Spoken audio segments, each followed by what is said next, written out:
ఉపవాస దినాన్ని దేవుని చిత్తానుసారంగా ఆయన నిర్ణయం చొప్పున లేఖన భాగాలు సిద్ధపరచడం జరిగింది. ఈ దినాన్ని ప్రత్యేకంగా సమస్తానికి ఆధారమై ఉన్న దేవుడు అని మనము మరొకసారి జ్ఞాపకం చేసుకుంటూ వాక్యంలోనికి వెళ్ళిపోదాము. హోషేయ గ్రంథము 6వ అధ్యాయము మొదటి 3 వచనాలు నేను చదువుతున్నాను. గడిచిన దినాల్లో మేము ఈ ఉపవాస ప్రార్థనల నిమిత్తం ప్రార్థన చేసినప్పుడు దేవుడిచ్చిన లేఖన భాగము హోషేయ గ్రంథము 6వ అధ్యాయము మొదటి 3 వచనాలు నేను చదువుతా ఉన్నాను. మనము యెహోవా యొద్దకు మరలదుము రండి, ఆయన మనలను చీల్చివేసెను, ఆయనే మనలను స్వస్థపరచును. ఆయన మనలను కొట్టెను, ఆయనే మనలను బాగు చేయును. 2 దినములైన తర్వాత ఆయన మనలను బ్రతికించును. మనము ఆయన సముఖమునందు బ్రతుకున్నట్లు 3వ దినమున ఆయన మనలను స్థిరపరచును. ఆమేన్. యెహోవాను గూర్చిన జ్ఞానము సంపాదించుకొందుము రండి.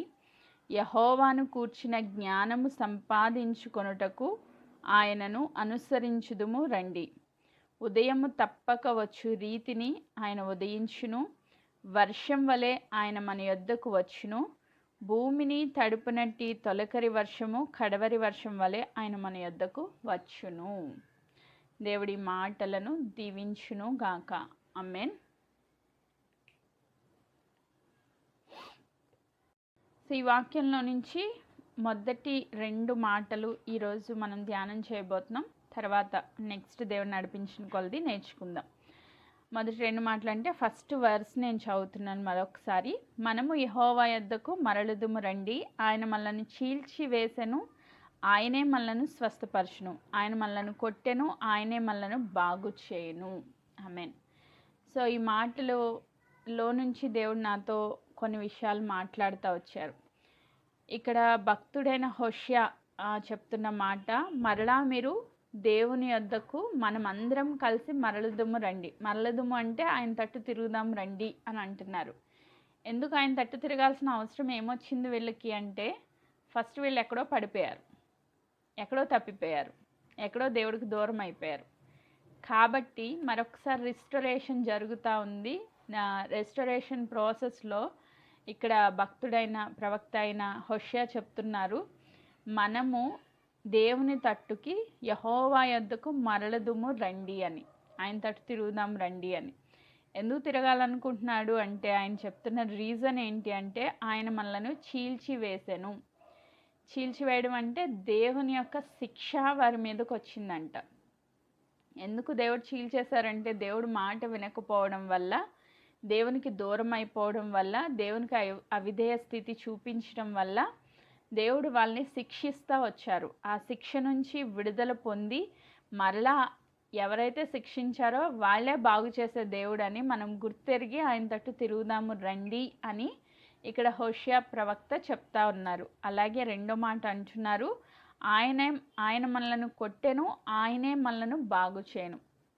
ఎవరి చేత అయితే దెబ్బలు తిన్నామో ఆయనే మనల్ని బాగు చేస్తాడు, కాబట్టి ఆయన తట్టు తిరుగుదాము రండి అని 2వ మాటగా మనకి జ్ఞాపకం చేస్తున్నారు. చీల్చివేసింది ఆయనే, కొట్టింది ఆయనే, స్వస్థపరిచేది ఆయనే, బాగు చేసేది కూడా ఆయనే.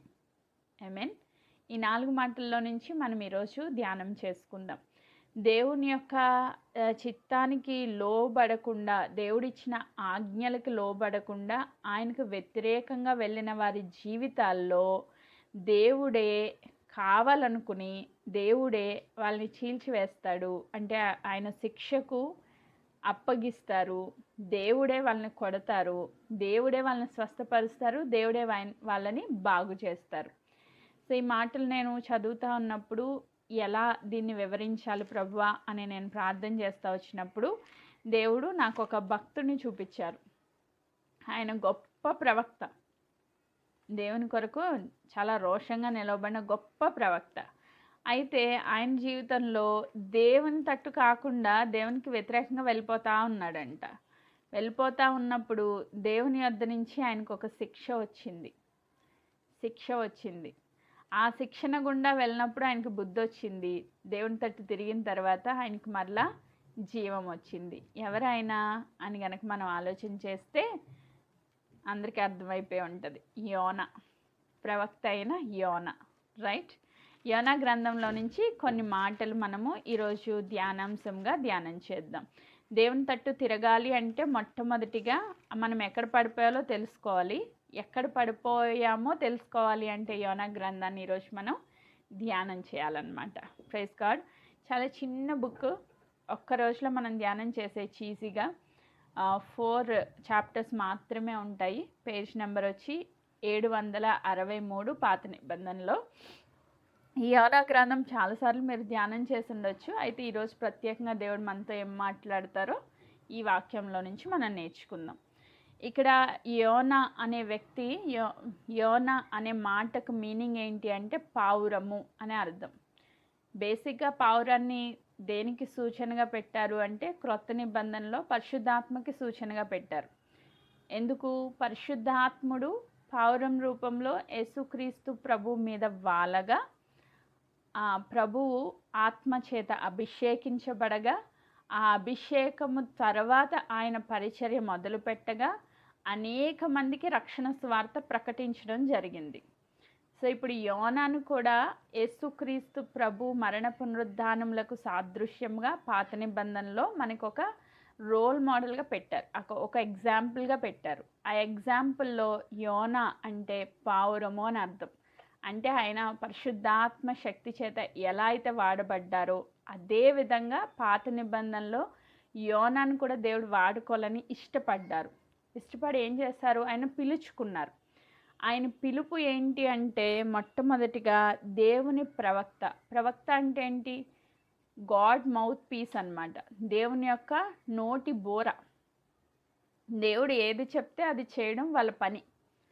సో ఈరోజు రాజులైన యాజక సమూహంగా ఉన్న మనందరము కూడా దేవుని చేత పిలువబడిన వారము, ఏర్పాటు చేయబడిన వారము, దేవుని సన్నిధిలో ఆయన కుమారులుగా కుమార్తెలుగా స్థిరపరచబడిన వాళ్ళం. ఇప్పుడు మనం కూడా ఎవరు అంటే దేవుని బిడ్డలము. ఆయన చెప్పింది చెప్పినట్టు చేయడానికి ఇష్టపడి అంగీకరించి రక్షణలోనికి వచ్చిన వారు.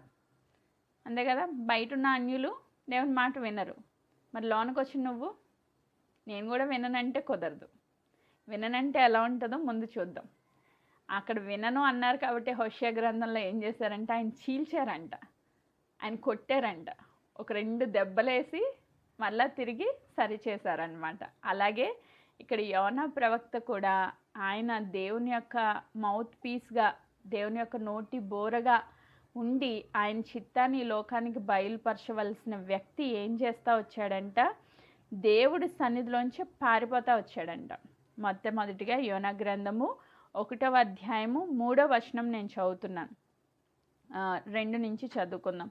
నినివే పట్టణస్థుల దోషము నా దృష్టికి ఘోరమాయను గనుక నీవు లేచి నినివే మహాపట్టణంనకు పోయి దానికి దుర్గతి కలుగునని ప్రకటింపుము. దేవుడు చెప్తున్న మాట యోనాతో ఏమంటున్నారంట? నువ్వు వెళ్ళి ఆ నినివే పట్టణం అంతా నేను నాశనం చేస్తున్నాను, దానికి దుర్గతి కలగబోతుందని ప్రకటించు అని చెప్పారు. దేవుడు ఏం చెప్తున్నారు? ప్రకటించమంటున్నారు. దేవుడు ఏం చెప్తున్నారు? దేవుని చిత్తాన్ని ఈ లోకానికి ప్రకటించమంటున్నారు. ఐ మీన్ ఈరోజు మనందరికీ కూడా ఈ వాగ్దానం ఉందా? ఎక్కడుంది వాగ్దానం? కొరింథీయులకు రాసిన పత్రికలో రొట్టె ద్రాక్షారసం తీసుకుంటున్న ప్రతి బిడ్డ ఏం చేయాలి? ఆయన మరణ పునరుద్ధానములను ప్రకటించాలి. అక్కడ యోనాకే కాదు, మనందరికీ కూడా ప్రకటించే బాధ్యత దేవుడిచ్చారు. సో మనందరికీ కూడా ఒక రెస్పాన్సిబిలిటీ ఉంది. ఈరోజు యోనాకి దేవుడు ఒక పని ఇచ్చారు, మనకు కూడా దేవుడు పని ఇచ్చారు. మనల్ని కూడా ఏర్పాటు చేసుకున్నారు. మనల్ని కూడా దేవుని బిడ్డలుగా, ఆయన ప్రవక్తలుగా ఈ లోకంలో ఉండాలని దేవుడు ఆశపడతా ఉన్నారు. అయితే యోనా ఏం చేశాడంట? 3వ వచనం. అయితే యెహోవా సన్నిధిలో నుండి తర్షీషు పట్టణంనకు పారిపోవాలని యోనా ఎప్పేకు పోయి తర్షీషునకు పోవు ఒక ఓడని చూసి ప్రయాణంనకు కేవు ఇచ్చి యెహోవా సన్నిధిలో నిలువక ఓడవారితో కూడి తర్షీషునకు పోవుటకు ఓడ ఎక్కాను. సో అక్కడేమో దేవుని చిత్తం ఏంటి? నినివే పట్టణానికి వెళ్ళి అక్కడ ప్రకటించాలి. అయితే ఈయన చిత్తం ఏంటి అంటే నినివే పట్టణానికి, అది ఎటుందంట, నినివే పట్టణానికి క్వైట్ ఆపోజిట్లో తర్షీషు ఉంది. అంటే అది తూర్పు నుండి ఇది పడమరన ఉందన్నమాట. దీనికి ఎంత దూరం అంటే ఇంచుమించుగా 2500 కిలోమీటర్లు, మైళ్ళు, 2500 మైళ్ళ దూరంలో ఉన్న ఆ తర్షీషు పట్టణానికి, అంటే చాలా దూరం ఉన్న ఆ తర్షీషు పట్టణానికి, అంటే దేవుడికి చాలా దూరంగా పారిపోవాలనుకున్నాడు అనమాట. దొరికితే ఈయన వదలడు, అసలు పట్టుకుంటే ఈయన వదిలే రకం కాదు అని చెప్పి దేవుని సన్నిధి నుంచి దూరంగా పారిపోవడానికి ఆయన టికెట్ కొనుక్కుని ఓడెక్కేసి శుభ్రంగా అమరానికి వెళ్ళిపోయి నిద్రపోతూ ఉన్నాడంట. ఆ విషయము 4వ వచనంలో రాయబడింది. ఆయన కేవ్ ఇచ్చి దేవుని సన్నిధిలో నిలవబడకుండా దేవునికి దూరంగా వెళ్ళిపోవాలని వాడెక్కేశాడు. వెళ్ళిపోవాలని, దేవుని సన్నిధికి దూరంగా వెళ్ళిపోవాలని. ఎందుకు ఇలా వెళ్ళిపోవాలనుకుంటున్నాడంటే, మొట్టమొదటిగా ఈయనకున్న ప్రాబ్లం ఏంటంటే వెళ్ళి స్వార్థ ప్రకటించడం ఈయనకి నచ్చలేదు. మరి దేవుడిచ్చిన డ్యూటీ కదా అది. ఎందుకు నచ్చలేదంటే వాళ్ళందరూ అన్యులు. ఇజ్రాయేల్ ప్రజలకి అన్యులంటే నచ్చదు, యూదులకి అన్యులంటే పడదు. సో మనల్ని వాళ్ళు బాధ పెడతా ఉంటారు, వాళ్ళకి మనకి సంబంధం లేదు, మనం ఒక్కరమే దేవుని బిడ్డలం, బయటోడికి సువార్త ప్రకటించడానికి వీలు లేదు అని ఈయన ఓన్ నాలెడ్జ్తో, ఈయన స్వచిత్తముతో దేవుని సన్నిధిలో నిలవబడకుండా పారిపోవాలనుకున్నాడంట. ఎంత దూరం పారిపోవాలనుకున్నాడంటే, ఇది దీనిలో సగం ఉంది. అంటే ఎప్పే దగ్గర నుంచి నినివే పట్టణం ఎంత దూరం ఉందో దానికి డబల్ ఉంది తర్షీషు పట్టణం.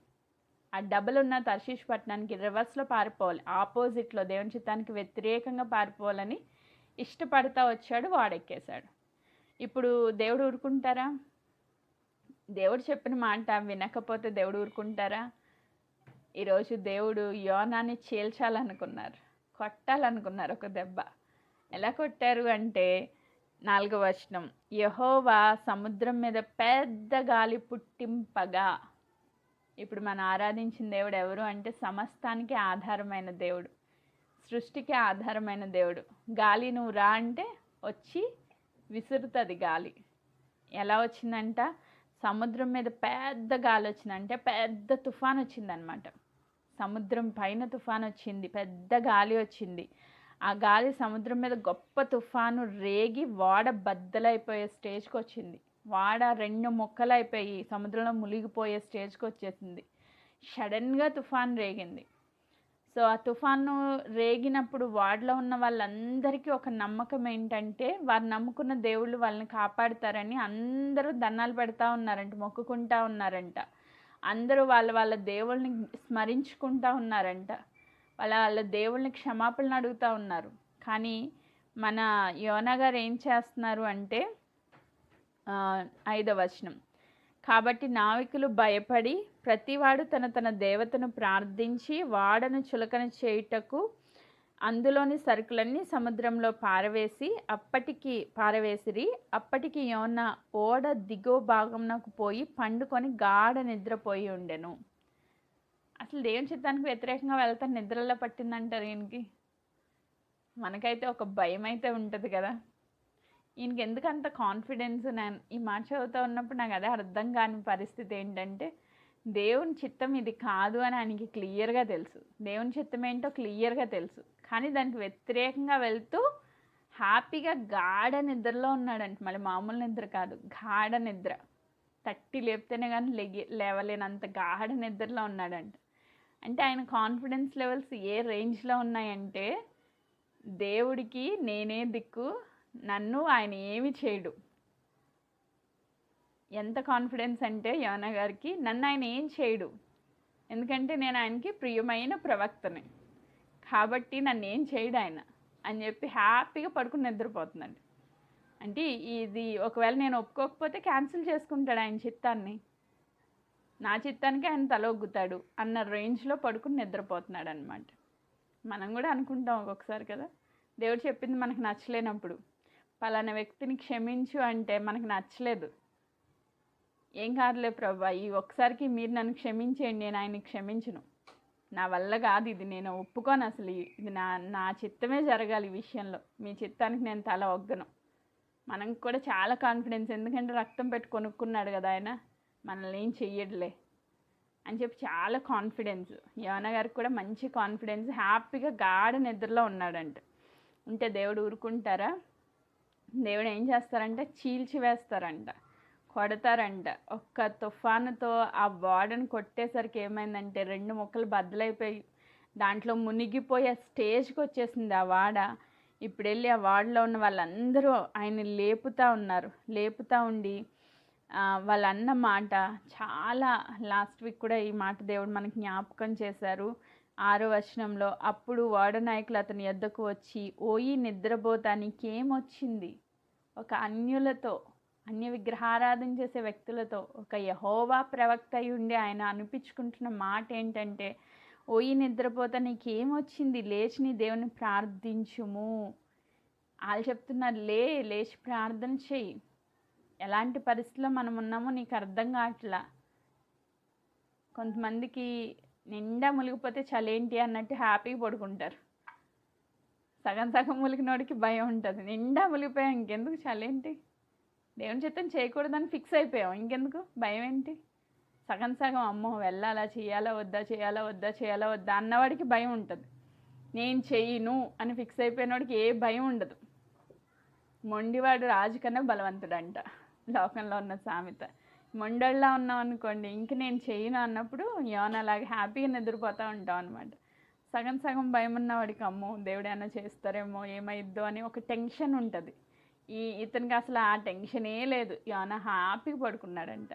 ఇప్పుడు వాళ్ళు వచ్చి చెప్తున్నారు, లేచి ప్రార్థన చేయి, ఇది మన మరణానికే దారి తీసేటట్టు ఉంది ఈ పరిస్థితి అని చెప్పి అతను లేపినప్పుడు యోనా లేచినప్పుడు వాళ్ళు అడుగుతున్న క్వశ్చన్స్, అంతలో ఓడవారు, ఎవరిని బట్టి ఇంత కీడు మనకి సంభవించిందని తెలియజేయటకు మనం చీట్లు వేతుము రండని ఒకరితో ఒకరు చెప్పుకొని చీట్లు వేయగా చీటి యోనా మీదకి వచ్చును. తుఫాన్ రప్పించిన దేవుడు ఆ తుఫాను ఎవరి కొరకు వచ్చింది అని వాళ్ళు చీట్లు వేస్తే కరెక్ట్గా యోనా పేరు వచ్చేటట్టు చీటి ఆయన పేరునే వచ్చేటట్టు చేశారంట. అది యోనా గారికి ఆల్రెడీ తెలుసు, కానీ ఈయన మౌనంగా ఉన్నాడు. ఈయన మౌనంగా ఉంటే దేవుడు మౌనంగా ఉంటారా? ఎట్టి బస్సులో ఉండే సమస్య లేదు. దేవుడు ఆ చీటి కూడా ఈయన పేరును వచ్చేటట్టు చేసి వాళ్ళు వచ్చి క్వశ్చన్ అడుగుతూ ఉన్నారు, ఏమని? నువ్వు ఎవరిని బట్టి ఈ కీడు మాకు సంభవించినో, నీ వ్యాపారం ఏమిటో, నువ్వు ఎక్కడి నుంచి వచ్చితివో, నీ దేశం ఏంటో, నీ జనం ఏంటో, నీ సంగతి అంతా మాకు తెలియచెప్పుమనగా ఇప్పుడు నోరు విప్పి చెప్తా ఉన్నాడు. 9వ వచనంలో, అతడు వారితో ఇట్లా, నేను హెబ్రీయుడను, సముద్రమునకు భూమికిని సృష్టికర్త ఈ ఆకాశమందుండు దేవుడైన యెహోవా యందు నేను భయభక్తులు గలవాడనై ఉన్నాను. నిజంగా భయభక్తులు ఉన్నాయా ఈయనకి?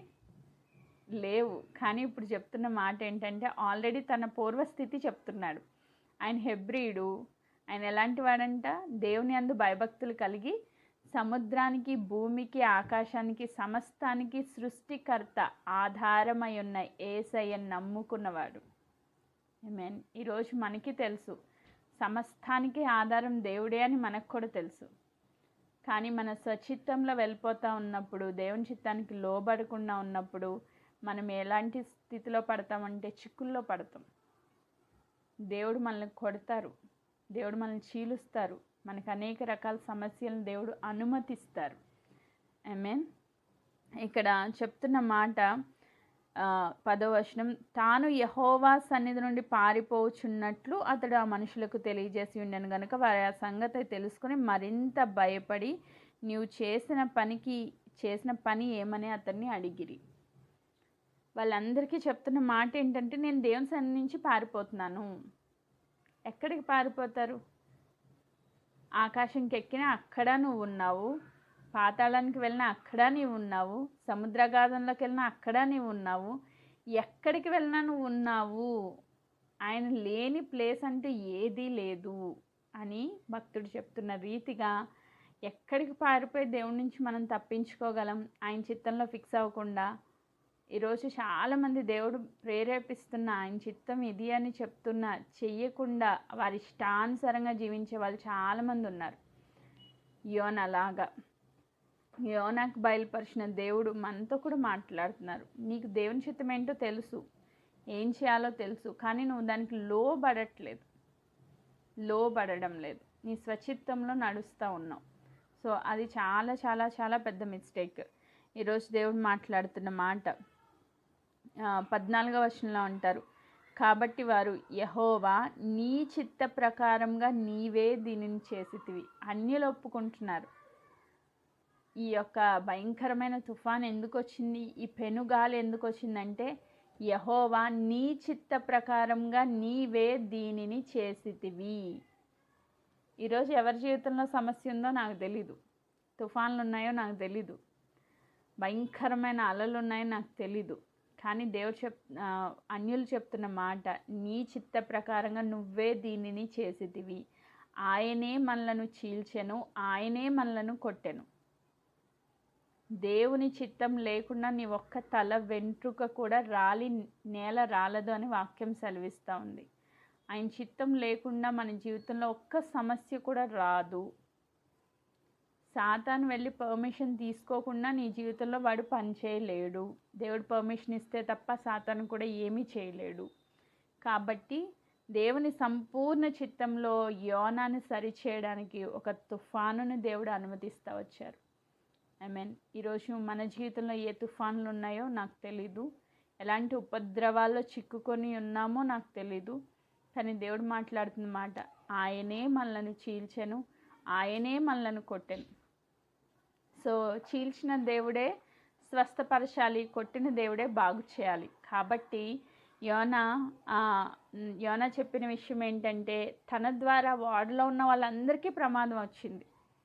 ఆ ఒక్క వ్యక్తి దేవుని చిత్తానికి లోబడకపోవడం ద్వారా అక్కడ నినివే పట్టణస్థులందరికీ గొప్ప దురావస్థలో ఉన్నారు. ప్లస్ ఆయనున్న వాడలో ఉన్న అన్యులకు కూడా ఆయన ద్వారా గొప్ప ప్రమాదం వచ్చింది.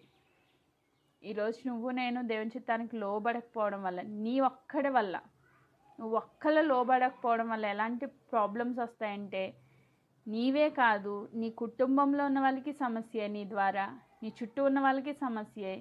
నీ ద్వారా దేవుని చిత్తం సంపూర్ణంగా జరగకపోవడం వల్ల దేవుని చిత్తంలో ఉన్న వాళ్ళకు కూడా సమస్యలే.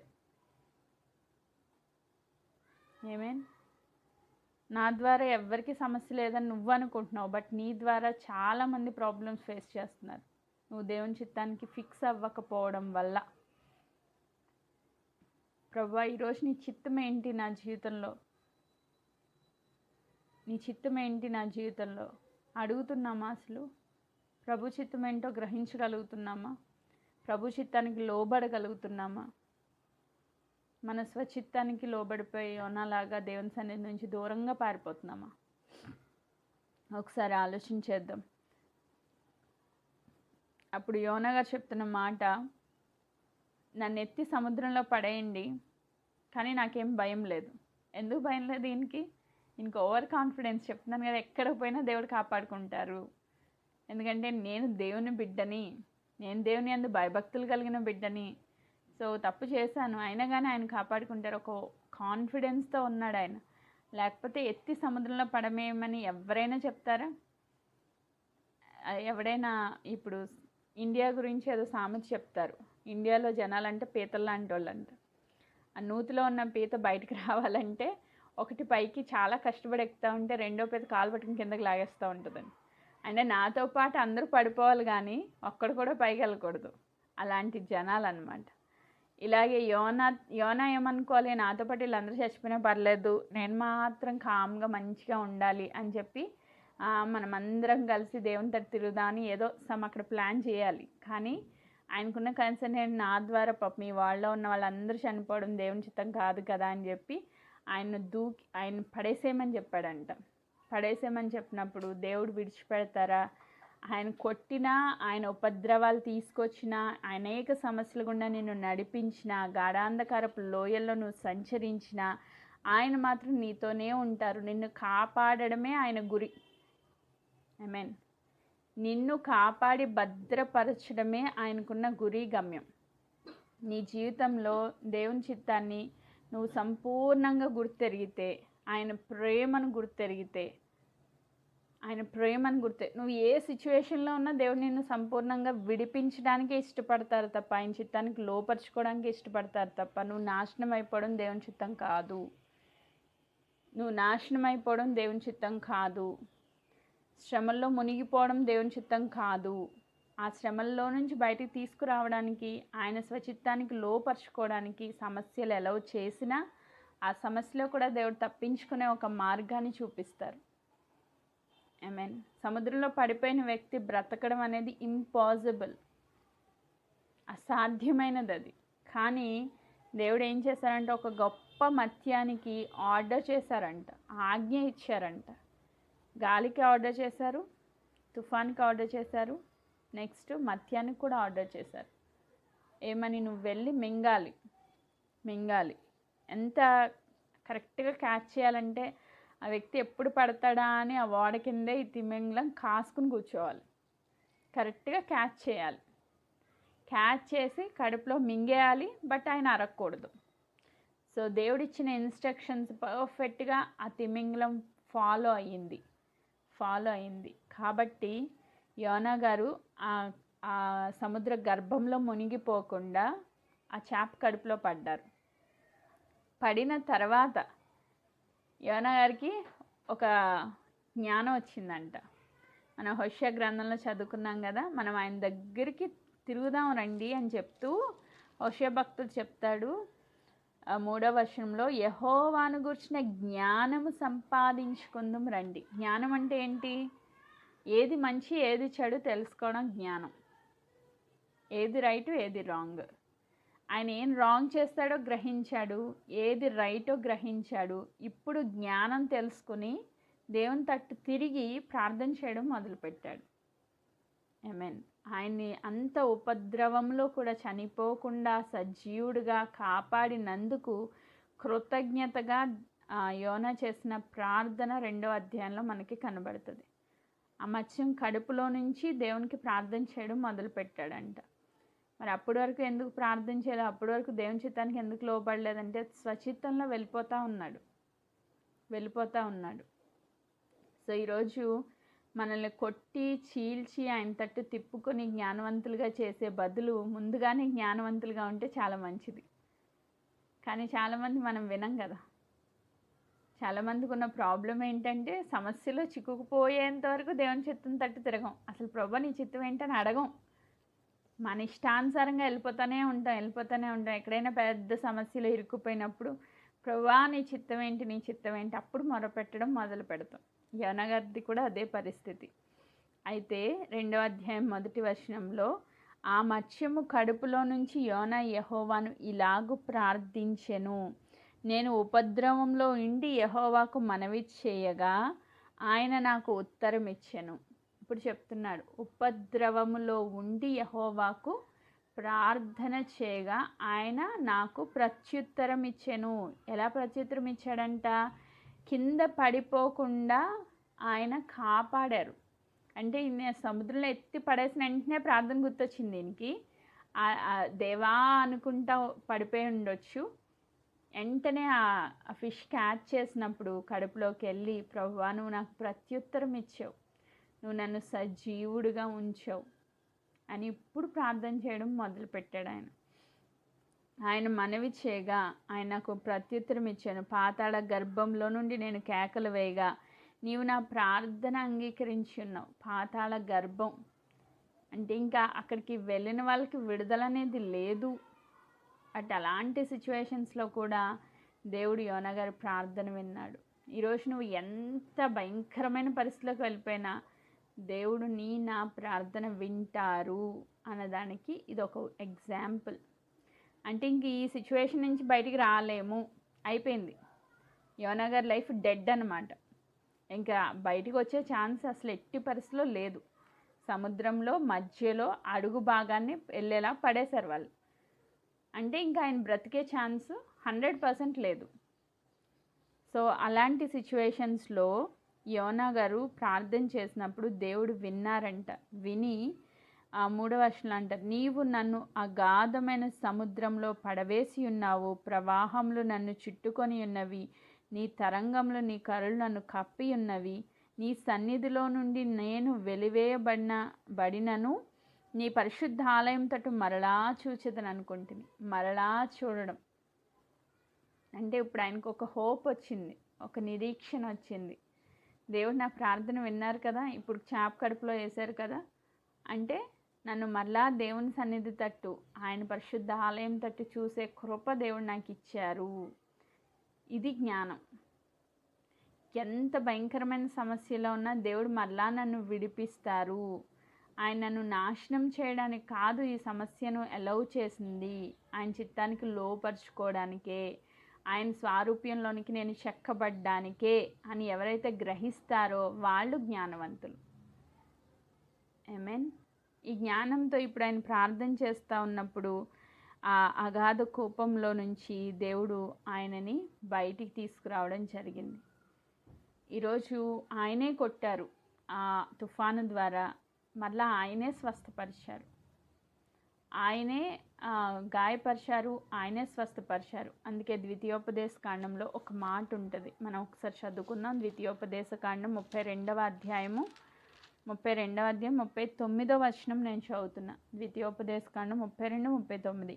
ఇదిగో నేనే దేవుడను, నేను తప్ప వేరొక దేవుడు లేడు.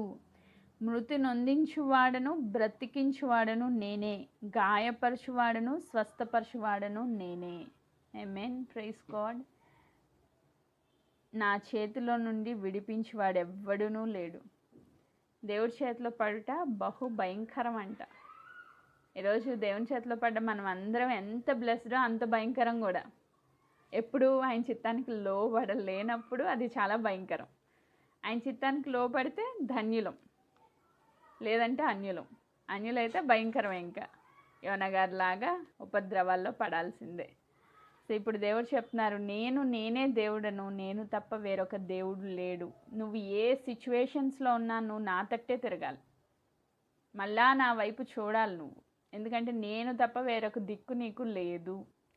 సమస్తానికి ఆధారమైన దేవుడు నీకు నాకు ఆధారమై ఉన్నాడు. నువ్వు ఏ పరిస్థితుల్లో ఉన్నా మరలా దేవుని తట్టు తిరిగితే మృతి నొందించువాడను బ్రతికించువాడను నేనే. ఒకవేళ చనిపోయినా తిరిగి లేపేది కూడా నేనే. చనిపోయినా మృతి నొందించువాడను తిరిగి బ్రతికించువాడను కూడా నేనే అని దేవుడు సెలవిస్తున్నారు. గాయపరచువాడను స్వస్థపరచువాడను కూడా నేనే. నీకే గాయాలు తగిలినయో దేవుడికి నీకు తప్ప ఎవ్వరికి తెలియకపోవచ్చు, కానీ ఆ గాయాలను కట్టి స్వస్థపరిచేది నేనే అని ఈరోజు దేవుడు ప్రకటిస్తూ ఉన్నారు.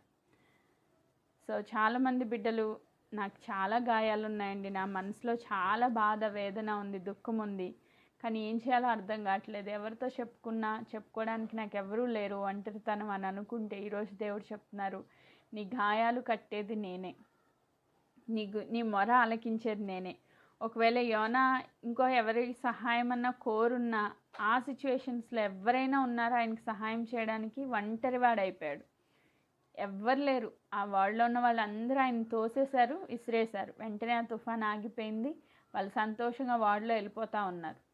ఈయన ఒంటరి వ్యక్తి అయిపోయాడు. ఈయన ప్రార్థన ఆలకించడానికి దేవుడు తప్ప వేరే దిక్కు లేదు ఈయనకి. సో చాలామంది ఈ సిచ్యువేషన్లో ఉన్నారు, చాలామంది ఉన్నారు ఈ సిచ్యువేషన్స్లో. ఏంటంటే నా మొర చెప్పుకోవడానికి ఎవరు లేరు, ఒకవేళ చెప్పినా తీర్చేవాడు కూడా ఎవరు లేడు. వింటారు, అవునమ్మా ప్రార్థన చేద్దాం అంటారు, అంతే. అంతకుమించి నీకు సహాయం చేసేవాడు ఎవడు లేడు, దేవుడు తప్ప. సో అందుకే దేవుడు చెప్తున్నారు, గాయపరచువాడును నేనే, స్వస్థపరచువాడును నేనే.